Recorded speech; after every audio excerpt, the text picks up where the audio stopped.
Arsenal 2, PSG nil. And let me tell you something. That game, from an Arsenal perspective, it wasn't a pretty watch. I'm just gonna keep it real.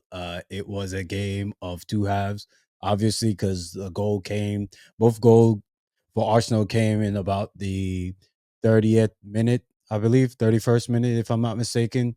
Um, and then pretty much after that, it was shut up shop. I think Arsenal did try afterwards to, get out of their half and try to make something. Martinelli had a shot in the second half that was straight at Donnarumma. But apart from that, it wasn't a pretty watch from an Arsenal perspective. PSG gained confidence as much as they could. I think after the first time they hit the post, that's when their confidence grew. But you could see that their immaturity, and that's not really a knock per se. It's the youthfulness in their team showed itself throughout the match. They just couldn't put things together. And I think, honestly, on another day, this match ends in a draw. But you know what? Arsenal takes the points and they can move on with their first win in the Champions League this season. But if you want to break down some points and some key notes that I wrote down as well, is that Havertz is actually better than people give him credit for. I'll admit I'm one of those people that I'm not a big fan of Havertz in terms of what he provides for the team. I just think he looks like a taller version of Ozil, and if you know, you know. If we really want to take a step back and take our biases out of everything, he actually is a pretty decent player, and he actually shows up for the team, especially as he been put into that forward line, into that forward role. He has performed very well, quite frankly, for the Arsenal team. And for that, I must say that we need to give him, and we as in Arsenal fans need to give him more credit than he gets. More times than not from the fan base. And I think more people are coming around to the idea that the Arsenal Havertz is definitely different than the Chelsea Havertz. And it's pretty much night and day in terms of what we expected, because we were basing, most of us were basing our biases off of what we saw him doing at Chelsea.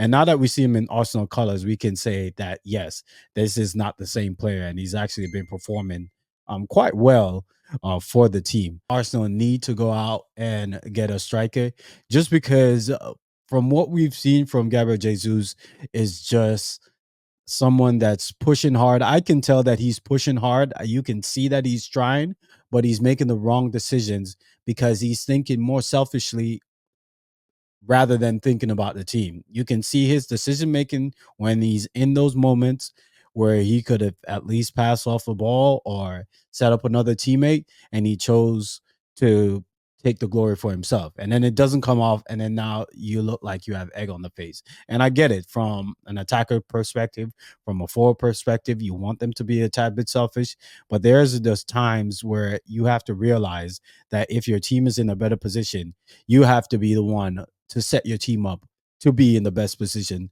to capitalize on opportunities when they're presented. So that's another thing that I've noticed. Um, Also moving on to another point here. My God, Bukayo Saka. We actually thought, and we as in I thought that him coming in up against a left back that is not naturally a better defender than he is an attacker.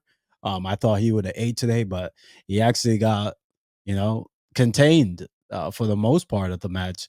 And that to me, I wouldn't say it was troubling, because at the end of the day, he got a goal, whether it was a lucky goal or an on purpose goal. A goal is a goal. And listen, at this point, in Arsenal's career, in Arsenal's journey, I'm gonna say it's at the point where a trophy is a trophy. If we had to shithouse our way to a trophy, I think Arsenal fans are not in the position to screw their necks up of the playing style. Once the job gets done, the job is done. So for me, I think I wanted to see a little bit more from Saka, but then again, he popped up with a goal, so I can't even fault him too much for that.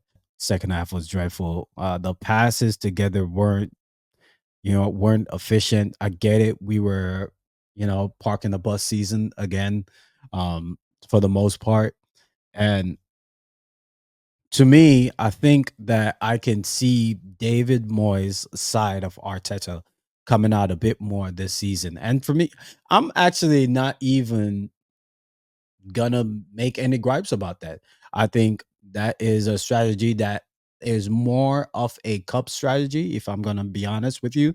I think that is not sustainable throughout the league or a league season to be that pragmatic in terms of, you know, having to defend for large periods of the game.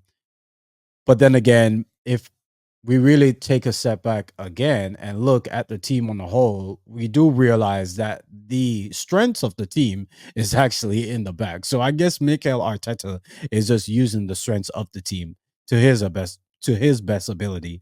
So I guess in a way you can't really fault him. But man, it's not a pretty watch. It's not something that is very scintillating. Then again, last week at Leicester, it could have been 7-8, goals scored, and we only could have produced, well, four in the end, but um those two late goals were what made the scoreline look more reflective of what the game was. So um moving forward, I think that strategy in terms of, if you shoot out, we were pressing hard in the first half. If you shoot out to a lead and then want to defend that lead, I don't think that's a bad strategy, to be honest with you, just because that is the strength of our team. So yeah, moving forward, I think that actually could work in this year's Champions League. Speaking of defense, Calafiori is someone that scares me. I'm just being real. Calafiori scares me defensively, man. He is high risk, high reward.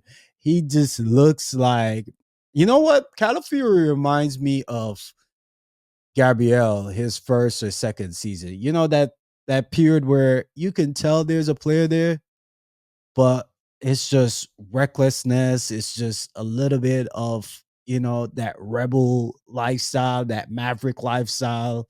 He's just, he doesn't really follow the rules. He's gonna pop up in a forward area, and you're gonna be like, bro, what are you doing? You play right back or left back, like, or center back, wherever they place him back there. But you know what?